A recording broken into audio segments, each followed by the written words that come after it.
You know what I hate doing? Roundups. Because I end up playing 5 or 10 or 15 games that may or may not come out. The views plummet, and all the top comments are devs thanking me for giving their game brief, fleeting exposure. So people don't watch, and then later they're like, why is the sewer count back, Civvie? Or you should do a video on the finished version of this game, or you suck at video games, Civvie, or we have your son. Like, shut up. I don't have any legitimate children, and just because I donated to every sperm bank in the greater New England area because I was hard up for cash, that's not legally binding. Possession is 9/10 of the law or whatever, keep the little crotch dropping. So I wanted to do something different, where I look at the stuff I wanted to talk about during the last year that I couldn't get to. Some of you will be very happy about the last entry in this video. You monsters. Let's start out with another remaster from Night Dive. Oh, god damn it! Yeah!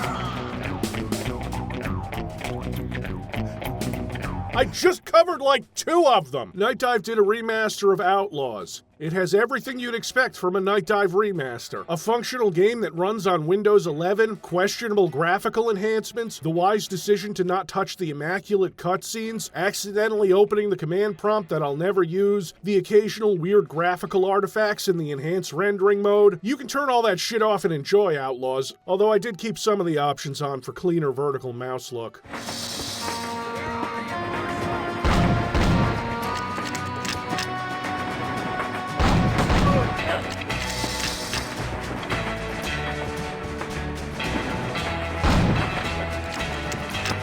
Like these weapons, when you redraw them and scale them up, I don't care for how they look. HD remakes of old games tend to add a level of detail that was never intended when making the game in the first place. There's a level of abstraction in low-res textures that adds to the atmosphere that gets lost when the textures get updated and more detail is thrown in to appease the gods of good graphics. And I'm sure the new artwork looks fine, just not laid on top of an already established art style. In the back of my mind, there's the knowledge that at any time, Night Dive is working on a dozen remasters that I don't even know about yet. Speaking of remasters, did you know that they don't just remaster good games?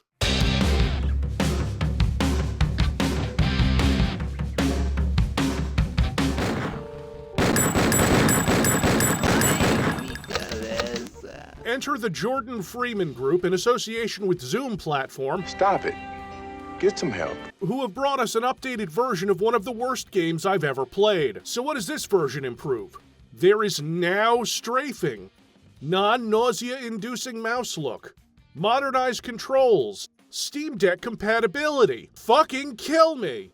Like I'm gonna take that bait on the store page with the rats and the nuclear symbol. I didn't even play this whole thing, but here's the rundown. It still runs on DOSBox. The whole thing is kind of funny because they did marginally improve a terrible game with better controls and an option to make it so your bullets hit things. Why would you have random spread on every gun? Who the fuck did that? One of this game's best jokes, because it's a comedy game, is how stereo sound doesn't work, so if you alert an enemy and hear them coming from another direction, that's not where they're coming from, and sometimes they're just fucking...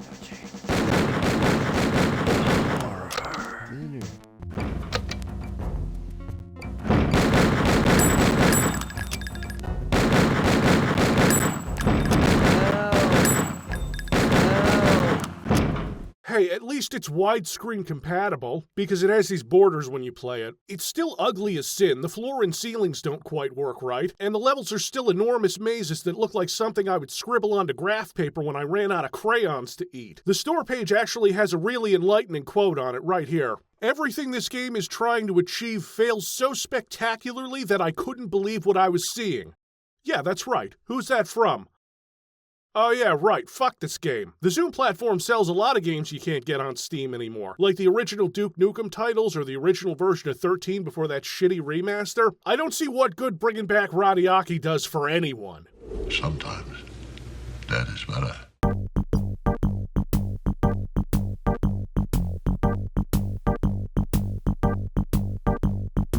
You know what company's putting out remasters that are actually good?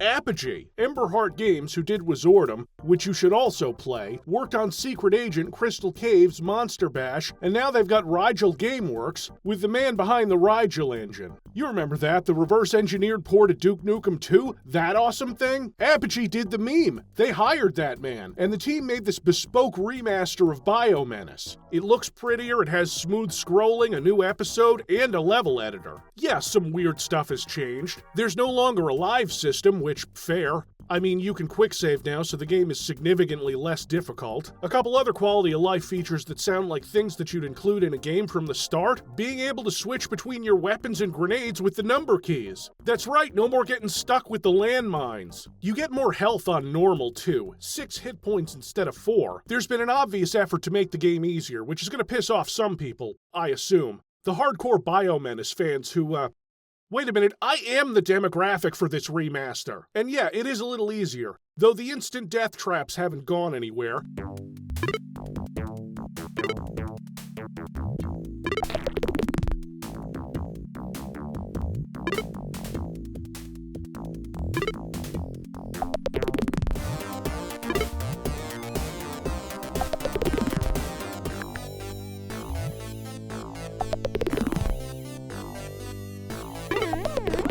You get a bonus for not dying in a level, so there's that, I guess. Enemies in hard in the original game had about triple the health, and it seems in the remaster it's only about double. So if you want the pure, unvarnished pain of the original game, that game is still free. The new episode, Menace from Above, has a story to go along with it about Snake Logan vacationing in Hawaii when the mayor of Metro City calls him up and tells him that after all these years the mutants have returned. But it's not Master Kane this time, Agent Carmichael. Carmichael? We learn later from this evil scientist who, looks like a very well-educated meth head. The villain this time around is Dr. Helix von Vile, which is absolutely a name that belongs in an Apogee platformer from the early 90s. The mid to late 90s would have names like Lo Wang. There's still a focus on secrets and crossovers with other Apogee properties, like you can find a log from Milo, the hero of Crystal Caves, but I don't think they can put Keen in this game because Bethesda has him now and they are very careful about what they do with him. I've abandoned my child! I've abandoned my boy! The new episode does look and feel a bit different. The levels themselves are a lot more detailed and have just more stuff. Like there was no point in the original game where a subway train would zoom by. And if there was, it would kill you. The level design is really fun. It still has the casual cruelty that was a hallmark of the game, but it doesn't show up until about halfway through the new episode. You get nicely rewarded for exploring, especially in this lab level where the beams that turn Snake into a, blob? Is that what they're called? This game doesn't have a manual. Anyway, this lets you crawl through vents that are all over this map. Finding secrets is slightly more rewarding than simply walking behind a wall and getting a few score items or gems. It all comes to a head towards the end of the episode when this helpful to-do robot tells you that you need to collect 4 items for what's coming next. Cryptic, but okay. Let me just... Alright, the first item I get is a helmet for a spacesuit. Oh. And the exit is... Oh. Yes. Oh, God, yes. Finally! I'm escaping to the one We're place back! that hasn't been Oh, corrupted my by God!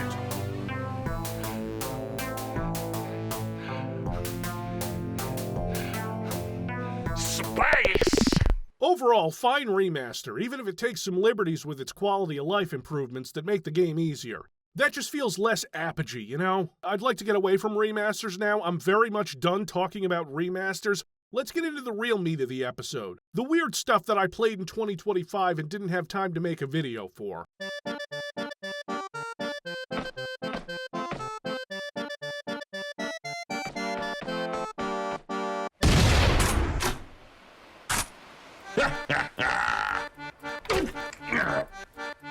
What is this? Congratulations! You've won a free vacation to scenic Orca Isle, home of the legendary Orca Stone. A vacation, huh? And a rare treasure. Hey, don't mind if I do. So begins one of the countless Doom-powered indie shooters that have flooded Steam. What's that? You can't tell it's on GZ Doom because this opening cutscene looks like the crispiest, crunchiest MS Paint work you've ever seen? Well, that's Captain Wayne, which is a shockingly fun game about a pirate with a mechanical arm who kills things. It's not the best game you'll find on the Doom engine, or the flashiest, but it does everything it sets out to do.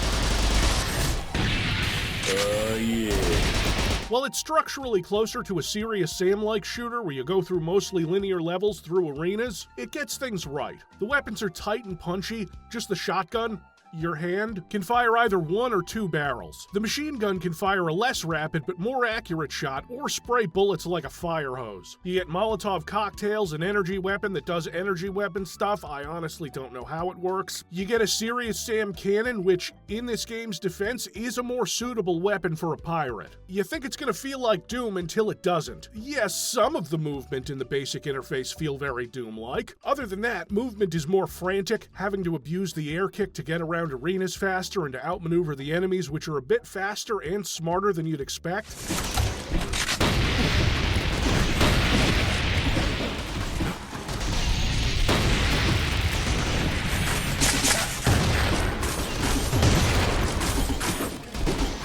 Not brilliant by any means. I'm talking like one rolls to dodge your shots and another can't be significantly hurt until he enters his attack state.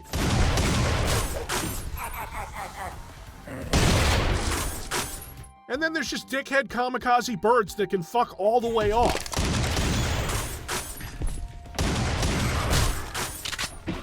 Oh, they use a shining carpet. They use a shining carpet, everybody, give them a fucking medal! The levels are interesting, colorful, and usually pretty easy to navigate, full of secrets and Easter eggs, all the stuff that the boom shoots used to do, but a little more linear and focused on arena combat. The arenas are good and varied, and there's enough enemies to keep things interesting, mostly. Towards the end, there's a bit of a drought when it comes to introducing new stuff, but I'm not going to spoil the ending. The best word I can come up with to describe the game is charming. Charming in that small indie game way, where there was a conscious choice to make all the cutscenes look like this, all the dialogue to sound like it was bit crushed, and all the characters to be ridiculous jokes. What a surprise! The famous Captain Wayne lives again. Put that foot on!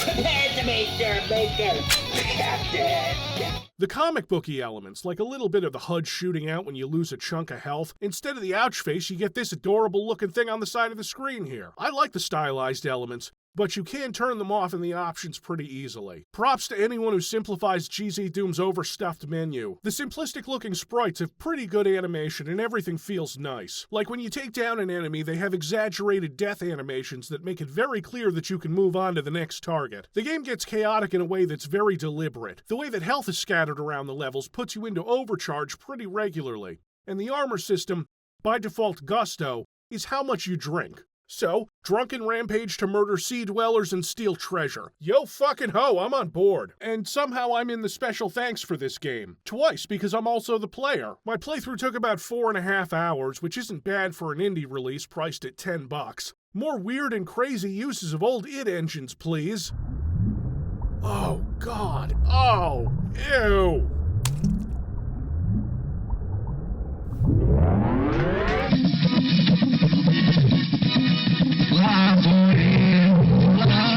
Brazilian Drug Dealer 3, I opened a portal to hell in the favela trying to revive Mid-Aya and I need to close it, is a shitpost. And I'm putting extra quotation marks around the term game because fucking look at it.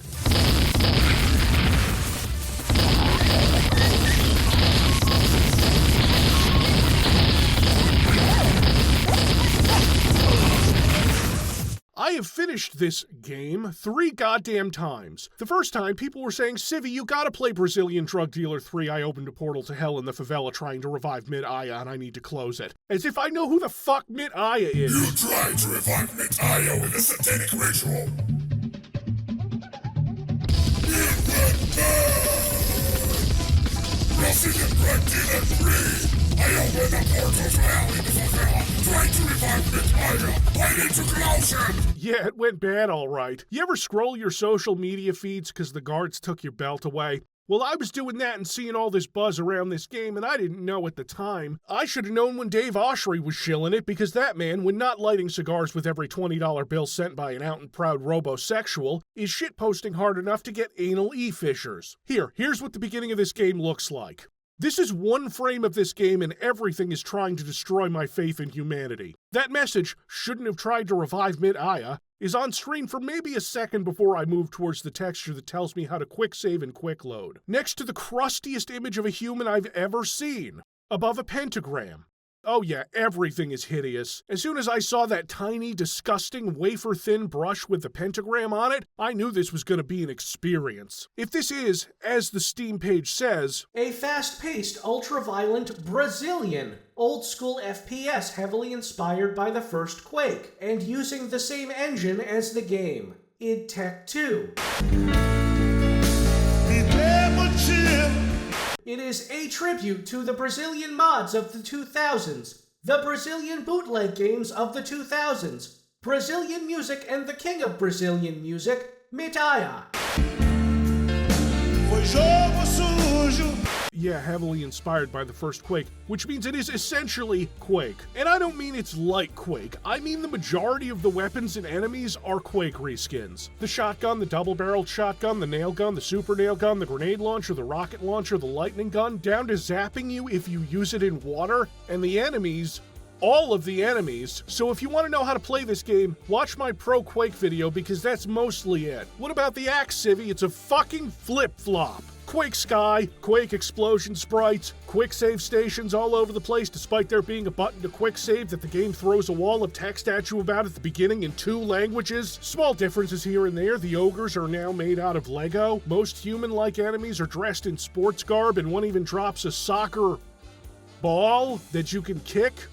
It's more of a cylinder. If you put a gun to my head and asked me what's going on, I would die, even though the plot is summarized pretty well in the title. The Boom Shoot Tube needed a penicillin prescription after this came out of it. But don't think I don't get the joke. I can see the deliberate design choices, especially in the levels, because only someone who knows how to properly make a Quake map could fuck things up this badly. For every totally normal, functional door in any of these levels, there's 2 that are deliberately shit. How do you make a shitty door? Well, you make it an ugly, transparent wall of text that opens at a seemingly random angle.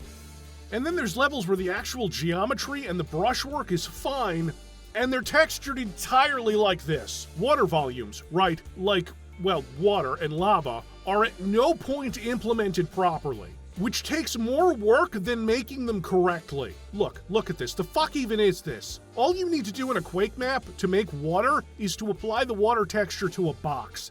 And there, done. You have a swimmable area. But no, they worked so hard to make this shit awful. The weapons that aren't from Quake are cans of soda, telephone booths, a paper airplane, weapons that are skinned so badly that I couldn't tell what they are even if I had the most pedantic gun freak on standby to explain them to me. And the sound. Not content to have crunchy 8-bit wave files in the vein of classic Quake in most games from before 1997, some levels just, I'm sorry I have to do this, but Katie, show them.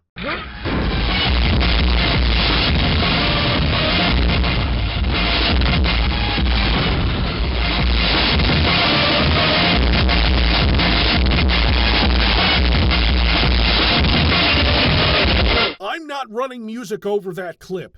It just sounds like that. It sounds like that. I find a secret and it says, "You found a secret, parabanes." And I'm like, I should find out what that word means.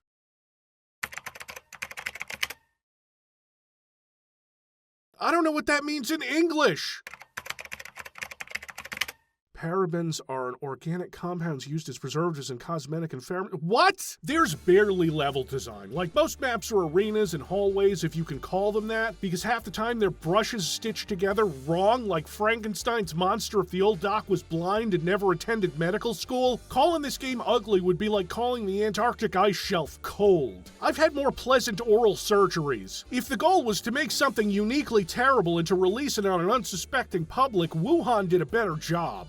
3 times I have played through this, keeping up with content updates. This was in early access. What kind of feedback do you give to this? Oh, the textures are all horribly misaligned. It sounds like parrots being stuffed into a garbage disposal. They left model interpolation off by default. By default! There's a lore section that explains everything. In Portuguese. Alright, I haven't changed my language settings, but the lore is now in English. Okay, so... No, wait, some of it's still in Portuguese.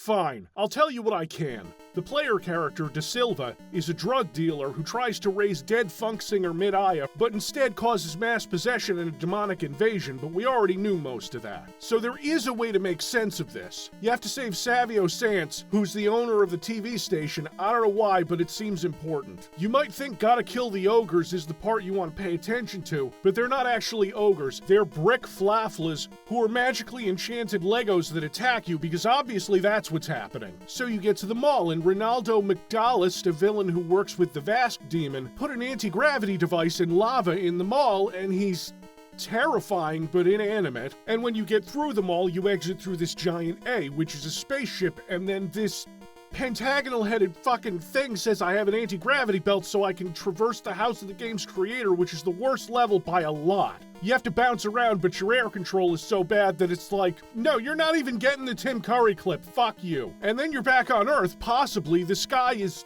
not right, and this block of whatever says I have to stop the anti-piracy hands. Tone out backrooms carry. Okay, it's supposed to be the backrooms, like the thing with, this isn't what that looks like. And then there's just so much blood and so many soccer cylinders. And not since Spec Ops The Line has a game asked me such a thought-provoking question. I enter a portal to hell to fight the Vask demon, Shathan, by doing the same stuff as in Quake, except inside of a migraine headache. The demon soccer team lost against the living one, and I guess I actually revived Mid-Aya, and maybe he also died during this final push here. And then the game starts again because it's a sharp commentary on the cyclical nature of violence.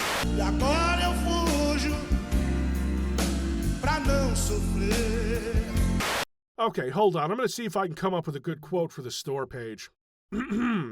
Brazilian Drug Dealer 3, I opened a portal to hell in the favela trying to revive Mid-Aya, I need to close it, is the best boomer shooter of 2025, and I think everyone should play it.